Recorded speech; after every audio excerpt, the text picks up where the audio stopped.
آٹھویں شرط، شرط الثامن استقبال القبلہ، استقبال القبلہ واجب ہے، استقبال القبلہ یہ قبلہ رخ ہونا، اور اس کی دلیل اللہ تعالیٰ کا فرمان ہے، وَدَلِيلُ قَوْلُهُ تَعَالَى قَدْ نَرَى تَقَلُّبَ وَجْهِكَ فِي السَّمَاءِ فَلَنُوَلِّيَنَّكَ قِبْلَةً تَرْضَاهَا فَوَلِّ وَجْهَكَ شَطْرَ الْمَسْجِدِ الْحَرَامِ وَحَيْثُ مَا كُنتُمْ فَوَلُّوا وُجُوهَكُمْ شَطْرَهُ۔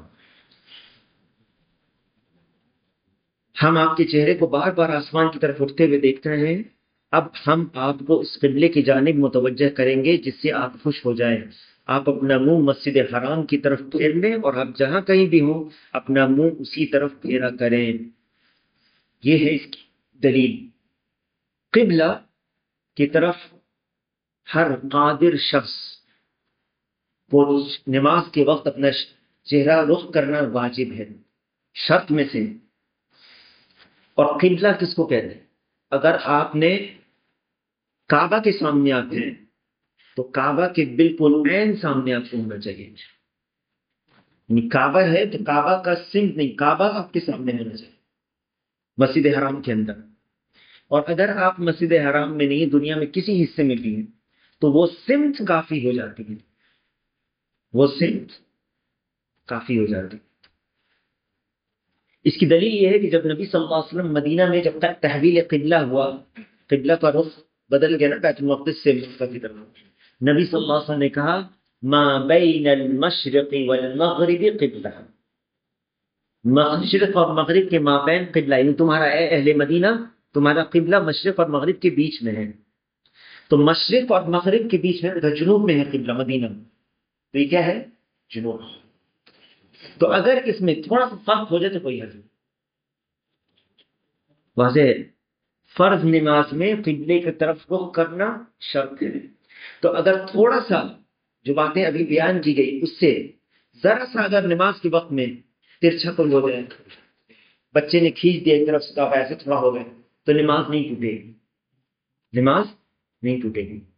لیکن کوئی شخص نماز میں مڑ جاتا ہے، اتنا مڑ گیا کہ قبلے کا رخ ہٹ گیا، نماز اس کی باطل ہو جائے گا، واضح ہے۔ فرض نماز میں نفل میں شروع کر دیا نماز، پھر وہ جانور جس طرف جا رہا ہے یا جو، تو نفل میں دوسرا معاملہ ہے، فرض کی بات ہو رہی ہے، کوئی حرج نہیں۔ سفر میں آپ ہیں تو آپ کوشش کریں کہ قبلہ کس طرف ہوگا، کچھ علامات سے لوگوں سے پوچھ کر، لوگ نہیں جانتے قبلہ، پوچھو پچھم کدھر ہے، یہاں لوگ سمجھیں گے نہیں ہندوستان میں پچھم کی طرف ہے۔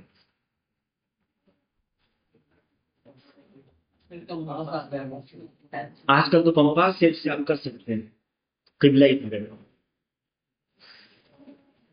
سفر میں آپ نے یہ بھی نہیں کچھ کیا، آپ کے پاس مان لو وہ بھی اسمارٹ فون بھی نہیں ہے، کمپاس بھی نہیں ہے، لوگ بتانے والے بھی نہیں ہیں، ٹرین پر آپ چل رہے ہیں، تو آپ کوشش کریں، اجتہاد کریں کہ کدھر قبلہ ہوگا، جدھر آپ کو لگ رہا ہے اس طرف رخ کرتے نماز شروع کریں۔ غالب زن جدھر ہے کہ ادھر ہوگا قبلہ، اس طرف رخ کر کے نماز کریں۔ اور اگر بعد میں پتہ چلا کہ اچھا میں تو ادھر منہ کر کے نماز کر لے تو ادھر سورج نکل رہا ہے، تو یہاں تو مشرق میں سورج نکلتا ہے نا، قبلہ مغرب کی طرف ہے، نماز کو دوہرانے کی ضرورت نہیں، کیونکہ تم نے اس وقت جو تم سے درکار تھا وہ تم نے کیا۔ تم دو ساتھی ایک ساتھ جا رہے ہو، وہ کہتا نہیں مجھے لگ رہا قبلہ ادھر ہوگا، وہ کہتا نہیں ادھر ہے، وہ کچھ کہہ رہا ہے تم کچھ کہہ رہے ہو، اور تم اپنے قبلے کی طرف پڑھو، ہم اپنے قبلے کی طرف پڑھو، یہاں پر تم کو اس کی لازم ضروری نہیں کہ اس کو مانو، ٹھیک ہے۔ بعد میں کوئی بتا دیتا ہے سفر میں تم رکے ہوئے ہو کہ یہ قبلہ ادھر ہے، اس کی نماز صحیح ہے اس کی نماز غلط ہو گئی، نہیں غلط نہیں، ٹھیک ہے۔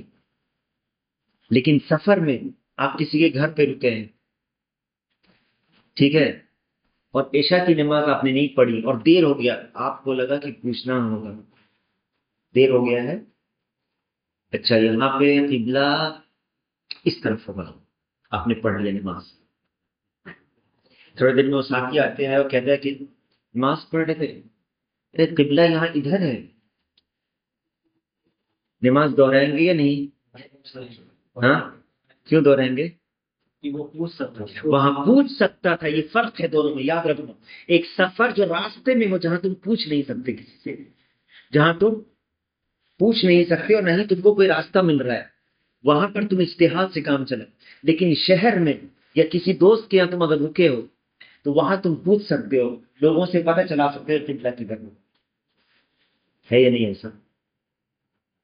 تو اس لیے ان چیزوں کا خیال رکھنا ہے۔ اگر قبلہ رخ نہیں ہو سکتے مجبوری کی حالت میں، جیسے اسپتال میں کوئی ہے تو اسی حالت میں نماز پڑھ لیں، ہوائی جہاز پہ ہے اسی حالت میں نماز پڑھ لیں، لیکن وقت کو نہیں نکلنے دیں۔ ٹھیک ہے؟ اب میرا ایک سوال ہے، ایک شخص مسجد میں آتا ہے، اپنے گاؤں جاتا ہے، اپنی گاؤں کی مسجد میں، چلو اب تو یہ کیمپ پہلے زمانے کی مسجد بنی، 200 سال پرانی مسجد ہے، اپنے گاؤں میں جاتا ہے وہ لے کر موبائل، ہاں جس میں کمپاس ہے، کہتا ہے کہ قبلہ 10 ڈگری ترچھا ہے یہاں۔ آج تو گاؤں والوں کو ہم بتائیں گے کہ نئی چیز ہے نا، ارے قبلہ یہاں 10 ڈگری ایسے ہے، قبلہ تم لوگ ایسے پڑھ رہے ہو، یہ قبلہ ہے۔ کیا ضروری ہے کہ مسجد کو توڑ کر پھر سے بنایا جائے اس طرف؟ ضروری ہے کہ مسجد کو توڑ دیا جائے اور 10 ڈگری پھر کر کے؟ نہیں ضروری ہے، سمجھ گئے؟ کیونکہ وہ قبلہ کی سمت میں ہے، کافی ہے یہ، اور اس کی دلیل ہے ما بین المشرق والمغرب قبلہ۔ تو اس سے پتہ چلا کہ جب بھی آپ نماز کے لیے کھڑے ہوں گے گھر میں تو ضروری نہیں ہے کہ ہر بار آپ کمپاس لے کر کھڑے ہو کہ کتنا ڈگری قبلہ ہے۔ سمجھ میں آئی بات کی نہیں آئی؟ آپ کی سمت اس طرف ہے، کافی ہے۔ 9ویں شرط نیت کرنا، اور اس کی جگہ دل ہے اور اسے زبان سے کرنا بدعت ہے۔ الشرط التاسع النیہ ومحلها القلب، دل میں، زبان سے نیت نہیں ہوتی اللہ میں نیت کرتا ہوں۔ اور مولوی صاحب بعض لوگ تو یاد کراتے، نیت یاد کر، ظہر کی یہ ہے، عصر کی یہ ہے، ہاں نویت ان اصلی، اور وہ پھر ظہر کی جگہ عصر یا 4 کی جگہ 3 بول دے گا تو مار پڑے گی، یہ تشدد ہے۔ نیت یاد نہیں کیا ہے ابھی تک، ہاں ایک ہفتے سے نیت ہی یاد کر رہا ہے، نماز پڑھنے میں کتنا، یہ تشدد ہے میرے بھائیوں۔ نیت یاد تھوڑی کرائی جاتی، نیت کوئی دل کے ارادہ ہے، آپ نکلے نماز پڑھنے کے لیے، آپ کے دل کے اندر نیت ہے، ہوئی زبان سے بولنا بدعت ہے۔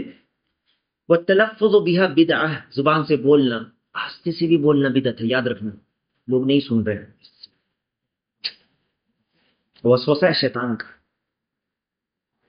والدلیل حدیث انما الاعمال بالنیات وانما لكل امرئ ما نوى، کیسی اس میں دلیل ہے انما الاعمال بالنیات، اس میں کیسی دلیل ہے کہ زبان سے بولنا ضروری نہیں ہے؟ اسی حدیث میں ہے فمن كانت هجرته الى الله ورسوله فهجرته الى الله ورسوله ومن كانت هجرته الى دنيا يصيبها او امرأة ينكحها فهجرته الى ما هاجر اليه۔ کیا مہاجر ام قیس، جو ام قیس سے نکاح کرنے کی نیت سے نکلا تھا، کیا وہ بولا تھا کہ میں نکل رہا ہوں اس عورت سے نکاح کرنے کے لیے، ہجرت کرنے کی نیت سے نکلا؟ اس نے بولا تھا کہ میں نیت کرتا ہوں اس کے لیے نکلنے کے لیے، نکاح کرنے کے لیے نہیں، لیکن اس کے دل میں ارادہ تھا کہ اس سے نیت کر، میں اس سے شادی کروں گا۔ سمجھ میں آ رہی ہے بات؟ الحمدللہ۔ اس کے بعد کہتے ہیں یہ ہیں 9 شرطیں، یہ شرطیں جو ہے اس کی غیر موجودگی میں نماز نہیں ہوگی، الا یہ کہ بعض شرطیں ہیں جس کے بغیر تو بالکل بھی نماز نہیں ہوگی، جیسے نیت اگر نہیں ہے نماز نہیں ہوگی، پہلی چیز۔ اگر اسلام نہیں ہے نماز نہیں ہوگی، عقل نہیں ہے نماز نہیں ہوگی، اگر تمیز نہیں ہے نماز نہیں ہوگی۔ لیکن استقبال القبلہ، طہارت، ازالۃ النجاسہ، اور اسی طرح سے ویسی حالتوں میں جو سفر کی حالت میں جوڑ سکتے ہیں، تو دخول الوقت مسافر کے حق میں ان نمازوں میں جس میں جمع کیا جا سکتا ہے اس میں شرط نہیں ہے بس۔ باقی یہ 3 مجبوری کی حالت میں یہ چیزیں اگر ہے اور وہ قادر نہیں ہے اس کو کرنے پر، تب یہ ثابت ہو جائے گی۔ سمجھ گئے؟ لیکن اگر قدرت ہے اور کر سکتا ہے تو کوئی شرط ثابت نہیں ہے.